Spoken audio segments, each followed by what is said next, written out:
다 찾으셨으면 합독하시겠습니다. 솔로몬 왕이 사람을 보내어 히람을 두로에서 데려오니 그는 납달리 지파 과부의 아들이요 그의 아버지는 두로 사람이니 노스의 대장장이라. 이 히람은 모든 논일에 지혜와 총명과 재능을 구비한 자이더니 솔로몬 왕에게 와서 그 모든 공사를 하니라. 그가 높기둥 둘을 만들었으니 그 높이는 각각 18규빗이라. 각각 12규빗 되는 줄을 둘만 하며 또 놋을 녹여서 기둥 머리를 만들어 기둥 꼭대기에 두었으니 한쪽 머리의 높이도 5규빗이요 다른 쪽 머리의 높이도 5규빗이며 기둥 꼭대기에 있는 머리를 위하여 바둑판 모양으로 얽은 그물과 사슬 모양으로 따은 것을 만들었으니 이 머리의 7이요 저 머리의 7이라. 기둥을 이렇게 만들었고 또 2줄 석류를 한 그물 위에 둘러 만들어서 기둥 꼭대기에 있는 머리에 두르게 하였고 다른 기둥 머리에도 그렇게 하였으며 주란 기둥 꼭대기에 있는 머리의 4규빗은 백합화 모양으로 만들었으며 이 2 기둥 머리에 있는 그물 곁 곧 그 머리에 공같이 둥근 곳으로 돌아가며 각기 석류 200개가 줄을 지었더라. 이 2 기둥을 성전의 주랑 앞에 세우되 오른쪽 기둥을 세우고 그 이름을 야긴이라 하고 왼쪽 기둥을 세우고 그 이름을 보아스라 하였으며 그 2 기둥의 꼭대기에는 백합화 형상이 있더라. 2 기둥의 공사가 끝나니라. 아멘. 그리스도 기도 부탁드립니다. 성스러운 주일 아침에 거룩하신 주의 전에 오신 사랑하는 세소망 교회 성도님들 한 분마다 하나님의 사랑과 은혜와 축복이 넘쳐나시기를 진심으로 축원합니다. 오늘 옆에 있는 오늘도 잘 오셨습니다. 인사 한번 해주시기 바랍니다. 오늘도 정말 잘 오셨습니다. 오늘도 잘 오셨습니다. 감사합니다. 선선한 가을날에 이렇게 함께 하나님 말씀 듣고 또 함께 예배드리니 얼마나 기쁨이고 즐거운 일이 아닌지 모르겠습니다. 정말 늘 감사하고 감사합니다. 정말 아까도 우리 찬양할 때도 보배롭고 존귀하게 이긴다 하지 않습니까? 여러분 한 분 한 분은 하나님께서는 보배롭고 존귀한 눈으로 바라보고 계십니다. 여러분 그거 기억하시고 여러분들이 사랑받는 자라는 사실 잊지 마시기 바랍니다. 아브라함은 우리 모두의 믿음의 조상입니다. 제가 요즘에 새벽 기도 때 우리 새벽 예배 때 많이 들었던 친숙한 이름이죠. 아브라함. 이 아브라함의 고향은 어디였을까요? 갈대아 우르였습니다. 이 갈대아 우르가 당시 전쟁이 막 있던 곳이 아니에요. 정말 이게 전쟁에서 비껴난 곳이고요. 교통의 요지이고 상업의 중심지이며 문화가 발전된 곳이기도 했습니다. 그 당시에 도서관이 있을 정도였으니까요. 어마어마하게 문화가 발전된 곳이죠. 그러나 하나님은 그를 불러서 믿음의 조상으로 세우기 위해서 고향을 떠나도록 했습니다. 그의 고향은 우상 숭배가 심하고 하나님을 섬기기에는 좋지 않은 곳이었습니다. 그러나 살기에는 편한 곳이었습니다. 이런 곳에서 하나님이 아브라함을 불렀습니다. 그런데 아브라함은 이 부르심에 순종하였습니다. 가는 곳곳 하나님께 제사를 드렸죠. 지금으로 치면 예배를 드린 것입니다. 그 모습을 하나님께서는 기뻐하셨습니다. 그리고 오랜 기다림 끝에 하나님께서는 아브라함이 100세가 되자 아들 이삭을 허락하셨습니다. 100세의 아들을 얻었으니 얼마나 좋았을까요? 정말 금지오겹이었을 것입니다. 저는 아직 자녀가 없지만 이 조카들이 잘 자라는 모습을 보면서 부모의 마음을 조금은 이해할 것 같습니다. 100% 이해를 할 수 없죠. 조금은 이해할 것 같습니다. 자녀가 없는 저희도 조카들이 그렇게 사랑스러운데 100세에 유업을 이어받을 아들을 받았으니 얼마나 기쁘고 좋았겠습니까? 그런데 하나님은 아브라함의 믿음을 시험하셨습니다. 그래서 아들 이삭을 번제로 바칠 것을 명령하셨습니다. 아브라함은 그대로 순종했습니다. 너무도 귀하고 소중한 아들이지만 아브라함은 아들보다 그 위에 계신 하나님을 먼저 바라보았습니다. 그는 사흘길을 걸어 모리아 산으로 가서 아들 이삭을 제물로 삼아 번제로 드리려 했습니다. 번제란 제물을 죽여 피를 흘려 불사르는 제사입니다. 아브라함 아들을 죽여서 번제를 드리려 했습니다. 그런데 하나님께서는 아브라함의 믿음을 보시고 아들 대신 수양을 준비하셨습니다. 그래서 아브라함은 그 수양으로 바로 하나님께 제사를 드릴 수 있었습니다. 아브라함이 가졌던 그 믿음, 아들 이삭도 가졌고 손자 야곱도 가졌습니다. 그 후세인 요셉도 가졌습니다. 모세, 여호수아, 다윗도 가졌습니다. 하지만 다윗 시대까지 하나님을 섬기는 제단은 정착된 곳이 없었습니다. 이리저리 왔다 갔다 해야 했습니다. 그러자 왕 다윗은 완전한 성전을 짓기를 꿈꾸었습니다. 그렇지만 하나님께서는 전쟁으로 피를 많이 흘린 다윗에게는 성전 짓는 일을 허락하지 아니하시고 아들 솔로몬에게 허락하셨습니다. 성전은 이스라엘에게 있어서 하나님이 주신 복의 절정이었습니다. 성전이 완공되자 하나님의 영광이 성전에 가득했다는 기사를 통해서 우리는 그것을 알 수 있습니다. 성전을 지을 준비는 다윗이 했습니다. 그러나 착공, 준공과 낙성식은 솔로몬이 했습니다. 사실 성전을 짓기 위해서는 많은 물품이 필요합니다. 질이 좋은 나무도 많이 필요하고요. 금, 은, 동, 철도 많이 필요했습니다. 건축을 잘할 기술자도 필요했습니다. 이스라엘 나라 안에 없는 기술자는 외국에서 불러서 일을 맡겨야 했습니다. 오늘 본문은 성전을 다 치고 난 이후에 솔로몬이 성전 현관에 2개의 녹기둥을 세울 때의 말씀입니다. 그 기둥은 높이가 8m나 되는 높은 기둥입니다. 이 기둥의 재료는 노십니다. 성경에는 구리와 같은 단어로 기록되어 있습니다. 그렇다면 오늘 본문을 통해서 하나님께서 우리에게 말씀하시고자 하는 영적 메시지는 무엇일까요? 한번 살펴보도록 하겠습니다. 첫 번째입니다. 하나님의 나라는 헌신으로 이루어집니다. 당시 노수는 아주 귀한 재료입니다. 노수는 구리보다도 더 귀한 재료였습니다. 그래서 노시, 왜 그러냐면 노시 구리보다 더 깨끗하게 주조되기 때문입니다. 전쟁에서 승리하면 그곳의 노수를 꼭 가져왔습니다. 다윗은 다메섹의 하닷 에셀을 쳐서 무찌른 뒤에 그곳에 있는 노수를 많이 가져왔습니다. 또한 갈대아 사람들은 나중에 예루살렘을 정복한 후에 발견되는 모든 노수를 다 가지고 갔습니다.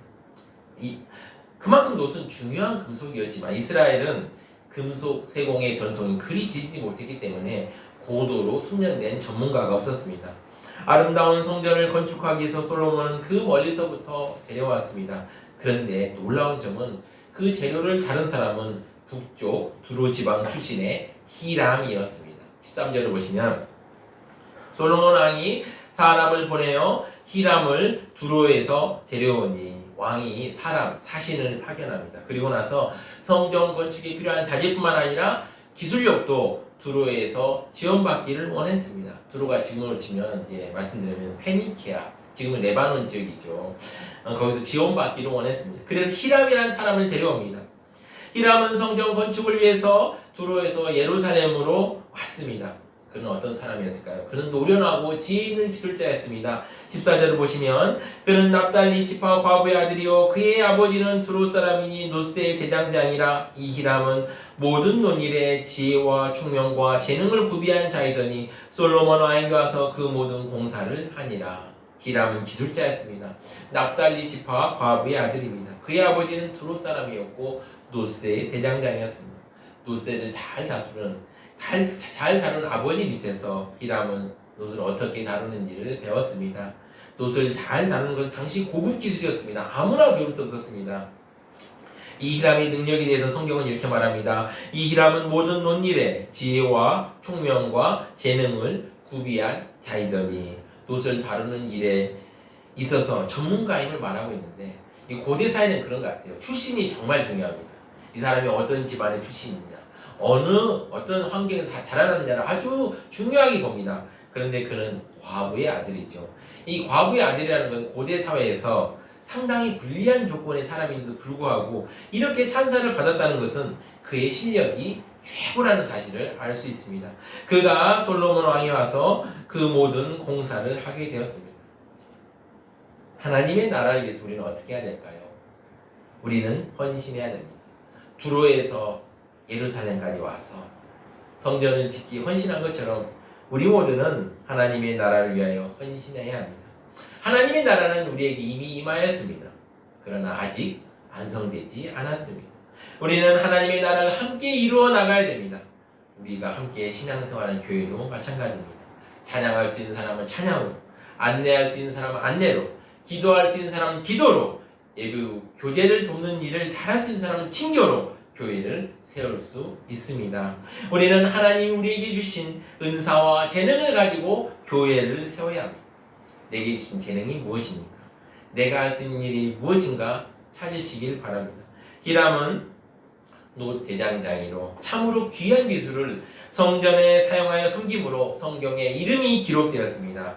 예수님 오실 때까지 성전 건축에 헌신한 히람의 이름은 없어지지 않을 것입니다. 사랑하는 세소망교회 성도 여러분, 마태복음 10장 42절을 보시면 이러합니다. 또 누구든지 제자의 이름으로 이 작은 자 중 하나에게 냉수 한 그릇이라도 주는 자는 내가 진실로 너희에게 이르노니 그 사람이 결단코 상을 잃지 아니하리라 하시니라 라고 말씀하셨습니다. 저는 여러분들에게 부담을 느끼라고 말씀드린 건 절대 아닙니다. 힘 닿는 대로, 마음 생기는 대로 하시면 됩니다. 그러나 그러한 작은 헌신 하나도 하나님 나라에서는 귀하게 쓰임받음을 기억하시기를 바랍니다. 두 번째입니다. 하나님의 나라는 하나님께서 다스리는 나라입니다. 하나님의 나라는 하나님께서 다스리는 나라입니다. 15절을 보시면 그가 높이등 줄을 만들었으니 그 높이는 각각 18규빗이라 각각 12규빗 되는 줄을만 하며 높이등 줄을 만들었는데 여기서 만들었다는 건 주조한다는 의미합니다. 그러니까 놋을 그 불에 녹여가지고 이렇게 거푸집이랑 큰데 거기다 딱 부어서 이제 주조합니다. 이 사실 놋을 이렇게 만드는 게 상당히 유리합니다. 기둥의 높이가 18규빗, 대략 8m 정도 되었는데 각각 그러합니다. 그러나 히람이 어떤 일을 했을까요? 16절을 보시면 또 놋을 녹여 부어서 기둥머리를 만들어 기둥 꼭대기에 놓으니 한쪽 머리의 높이도 5규빗이요 다른 쪽 높이도 5규빗이며 기둥머리란 기둥의 머리는 부분으로 상부의 하중을 좀 균등하게 이렇게 지둥에게 전하는 아주 중요한 구조물입니다. 그리고 나서 어떻게 만들어 17절을 보시면 기둥 꼭대기 머리를 위하여 바둑판 모양으로 얽은 그 그물과 사슬 모양으로 따은 것을 만들었으니 이 머리에 7이요 저 머리에 7이라. 그러니까 기둥 머리를 위하여서 바둑판 모양처럼 따은 그물을 7개씩 만들어서 그 지붕에 덮었습니다. 그리고 나서 이제 그 기둥에 어떤 걸 두릅니다. 18절을 보시면 기둥을 이렇게 만들었고 두 줄 석류를 한 그물 위에 둘러 만들어서 기둥 꼭대기 있는 머리에 두르게 하였고 다른 기둥 머리에도 그렇게 하였으며 기둥마다 두 줄 석류를 한 그물 위에 둘러서 만듭니다. 석류라는 건 당시에 좋은 바로 열매이죠. 그리고 결실을 상징하는 말입니다. 하나님께서 우리에게 베푸실 은혜에 대한 상징입니다. 그리고 나서 이제 머리를 어떻게 만드는지 말합니다. 주랑 기둥 꼭대기 있는 머리에 4규빗은 백합화 모양으로 만들었으며 그리고 나 20절을 보시면 이 두 기둥 머리에 있는 그물결 곧 그 머리에 공같이 둥근 곳으로 돌아가며 석류 200개가 줄을 지었더라. 성전 기둥 들어보면 상당히 복잡하죠. 복잡하실 것입니다. 이해합니다. 왜 이렇게 복잡할까요? 그 의미는 무엇일까요? 많은 왕들이 어떤 건축을 할 때는 자신의 영광을 드러내기를 바랍니다. 그러나 성전은 그런 뜻으로 만들어졌을까요? 아닙니다. 오직 하나님의 영광을 위하여 만들어졌습니다. 21절을 보시면 기둥의 이름부터 깊은 의미를 가지고 있습니다. 이 두 기둥을 성전의 주랑 앞에 세우되 오른쪽 기둥을 세우고 그 이름을 야긴이라 하고 왼쪽에 기둥을 세우고 그 이름을 보아스라 하였으며 두 기둥을 성전 주랑 즉 지금 현관 앞에 세운 것입니다. 문 앞에 세웠죠. 바로 그 이름 오른쪽 기둥을 야긴이라고 왼쪽 기둥을 보아스라고 하였습니다. 야긴이란 말은 그가 세우실 것이다 라는 뜻이고요. 보아스는 그분 안에 능력이 있다라는 말입니다. 이 두 기둥을 하나님께 세우시고 하나님 안에 능력이 있다는 뜻이 있습니다. 그리고 그 기둥이 성전을 지탱하게 해주십니다. 얼마나 놀랍습니까? 성전에 새겨진 백합화나 석류를 통해서 하나님께서 그의 백성을 향한 아름다운 뜻을 보여주십니다. 혹시 뒤에 있는 그림 하나 보여주실까요? 예, 이렇게 생겼습니다. 이렇게 뭐 여러 가지 이제 성전 기둥에 대해서 여러 가지 얘기가 있는데 그 중에 이제 최고로 이제 나름 정확한 그림 하나 있는데요. 많이 복잡하죠. 예, 복잡합니다. 그러나 이 복잡한 것 안에는 하나님께서 하나님의 백성을 향한 뜻이 있습니다. 하나님의 나라는 어떤 나라입니까? 하나님께서 다스리시는 곳입니다. 교회도 하나님이 다스리는 곳입니다. 우리는 하나님의 절대 주권을 항상 생각해야 합니다. 솔로몬은 성전을 건축하면서 자신을 드러내는 어떤 것도 성전 안에 넣지 않았습니다. 그저 하나님의 영광만이 드러나기를 바랬습니다. 그리고 그 성전의 기둥을 통해 하나님의 영광이 드러났습니다. 우리에겐 이미 하나님 나라가 임했습니다. 그리고 미래에는 하나님 나라가 완성될 것입니다. 그 나라는 우리를 사랑하는 하나님께서 다스리고 우리의 눈물과 슬픔과 서름을 다 없애시고 세상이 줄 수 없는 진짜 평안과 기쁨과 은혜가 있는 곳입니다. 사랑하는 수망교회 성도 여러분, 하나님께서 다스리시는 하나님의 나라를 사모하십시오. 예수님께서도 하나님의 나라에 대해서 여러 번 말씀하셨습니다. 하나님의 나라는 우리의 참된 왕이신 하나님께서 왕이신 나라입니다. 우리 하나님께서 다스릴 하나님의 나라를 한번 생각하면서 찬송가 17장 사랑의 하나님 다 같이 찬양하셨으면 좋겠습니다. 네, 찬양하시겠습니다.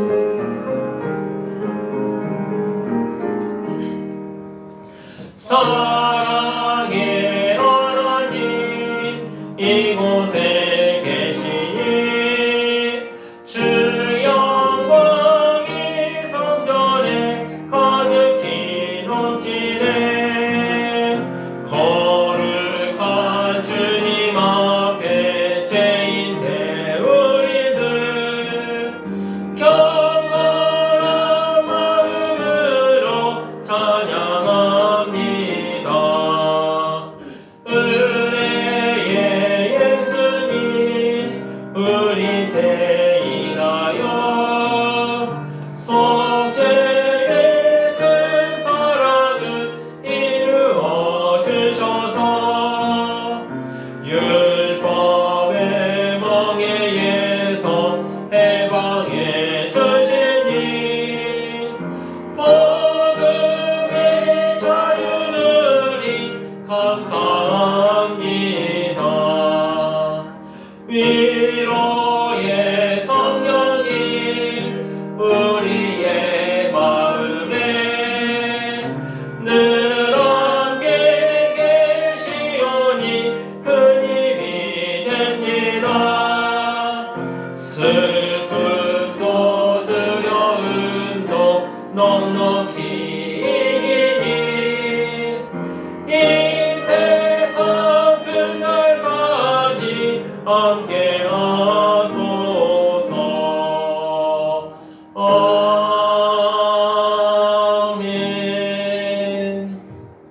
다음으로 하나님께서 우리에게 주시고자 하는 메시지는 무엇입니까? 세 번째입니다. 하나님의 나라가 임하도록 우리가 먼저 기도해야 합니다. 앞서 살펴보았듯이 21절에서 두 기둥을 성전의 주랑에 세웁니다. 현관에 세웠습니다.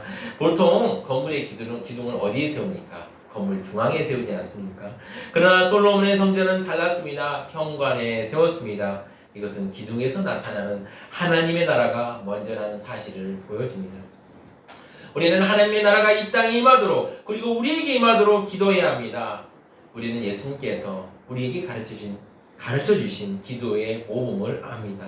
무엇입니까? 바로 주기도문입니다. 처음이 어떠합니까?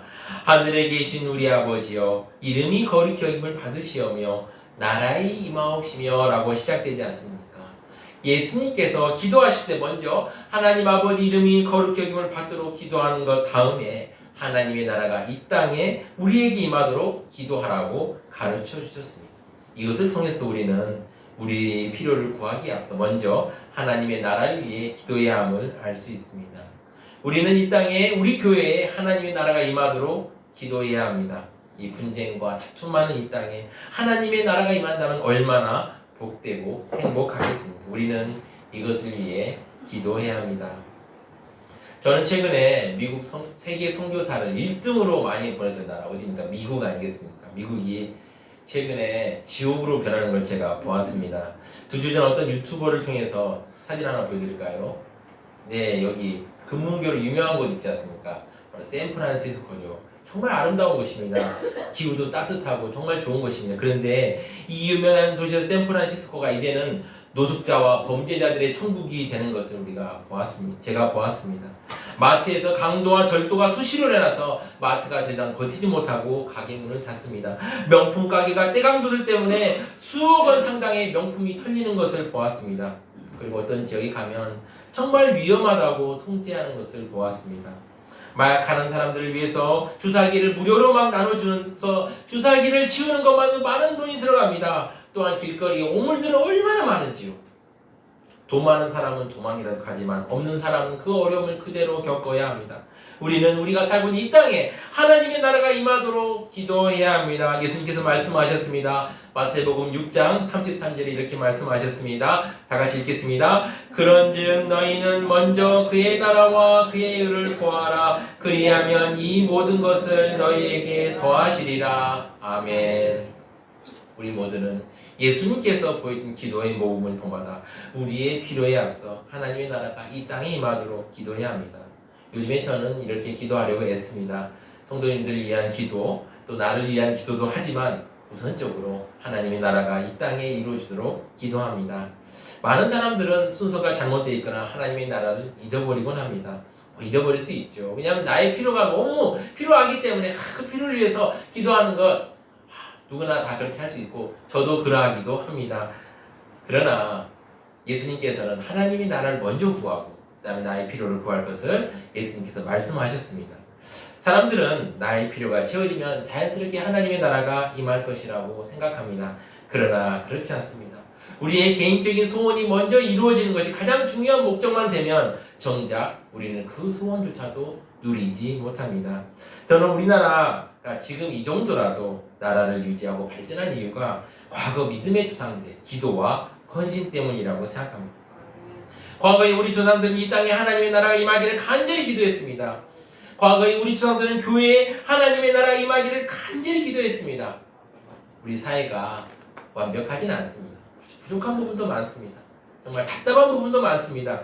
그러나 최소한 미국의 샌프란시스코처럼 길거리에서 똥 싸고 마약하고 통제가 안 되는 그런 사회는 아니지 않습니까?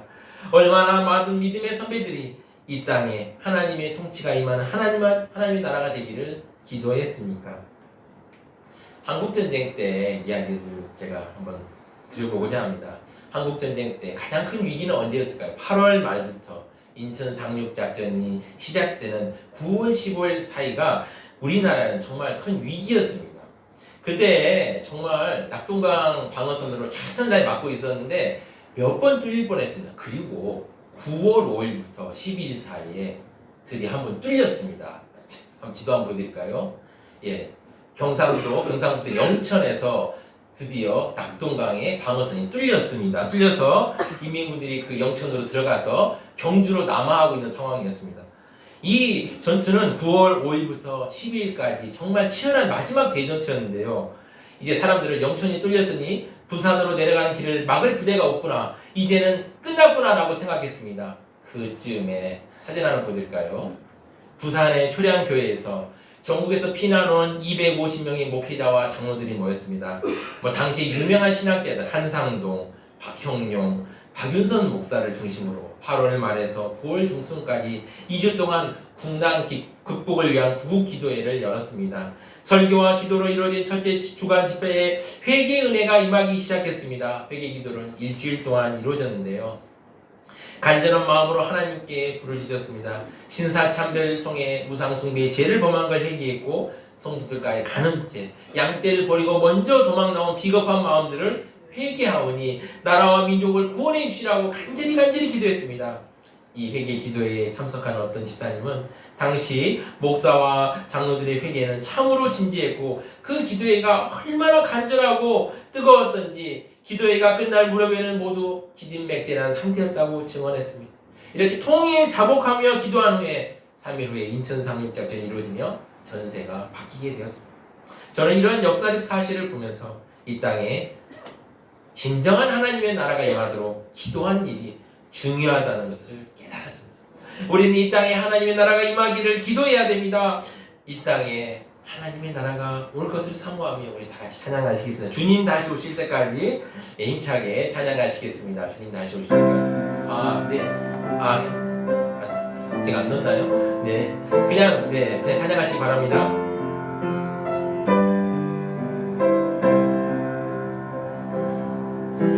주님 다시 오실 때까지 나는 이 길을 가리라. 좁은 길 나의 십자가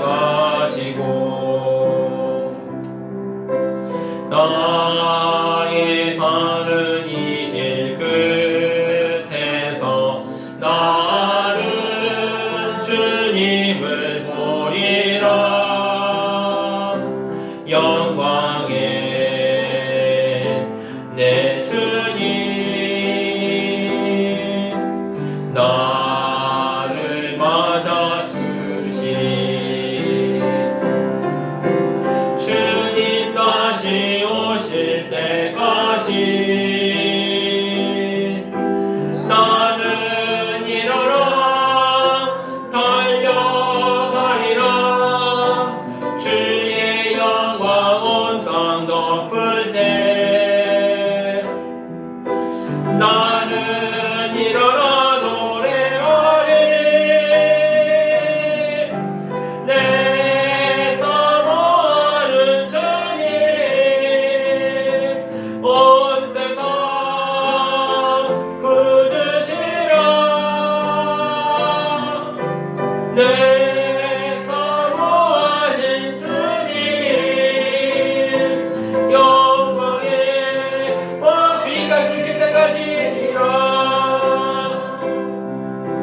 주님 다시 오실 때까지 나는 일어나 달려가리라. 주의 영광 온 땅 덮을 때 나는 일어나 노래하리. 내 사모하는 주님 온 세상 굳으시라. 내 사모하는 주님 영광의 왕이시라. 아멘. 아멘. 사랑하는 세소망교회 성도 여러분, 오늘 성령 기사를 통해 하나님의 나라를 사모하시기 바랍니다. 우리는 우리 필요에만 시선이 고정되어 있을 수 있습니다. 이것도 물론 중요합니다. 우리가 우리 필요를 위해서 간구하는 것, 예수님께서도 말씀하셨습니다. 구하라라고 말씀하셨습니다. 구하는 것 전혀 나쁜 일이 아닙니다. 그러나 예수님께서는 바른 기도의 순서는 하나님의 나라를 먼저 구하는 것임을 알려주었습니다.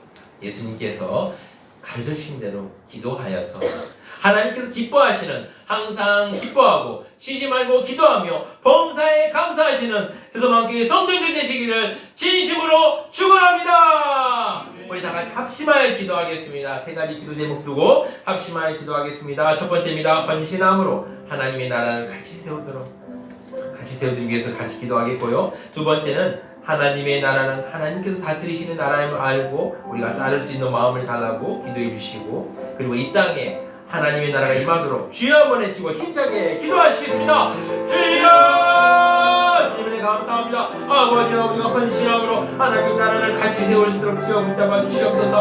어느 한 사람만이 세우는 것, 앞에 있는 어느 한 사람만이 세우는 것이 아닙니다. 같이 우리가 아버지 힘을 합쳐서 함께하여서 하나님의 나라를 같이 세울 수 있도록 주여 붙잡아 주시고 은혜를 베풀어 주시고 같이 하여 주시옵소서. 우리가 정말 함께 동역하며 함께 손을 잡고 아버지 한 걸음 한 걸음 나아갈 수 있도록 아버지와 붙잡아 주시고 아버지 함께하여 주시옵소서. 오늘 말씀을 통해 하나님의 나라는 하나님이 다스린 나라임을 우리가 알게 하시고 따를 수 있도록 주여 우리의 마음을 주장하시고 아버지 함께하여 주시옵소서. 아버지와 하나님께서 다스리신 나라임을 알고 하나님의 순종하며 나아갈 수 있는 우리 귀한 성도님들 될 수 있도록 주여 붙잡아 주시고 함께하여 주시옵소서. 그것이 간절히 기도합니다. 이 땅이 지금 혼란합니다. 여러가지 어려운 가운데 있습니다. 주여 간절히 기도하오니 이 땅에 진정한 하나님의 나라가 임하여서 아버지와 많은 슬픔을 겪고 있는 많은 사람들이 아버지와 마음이 평안해질수록 주여 은혜를 베풀어 주시고 아버지 함께하여 주시옵소서. 주여 은혜 베풀어 주시고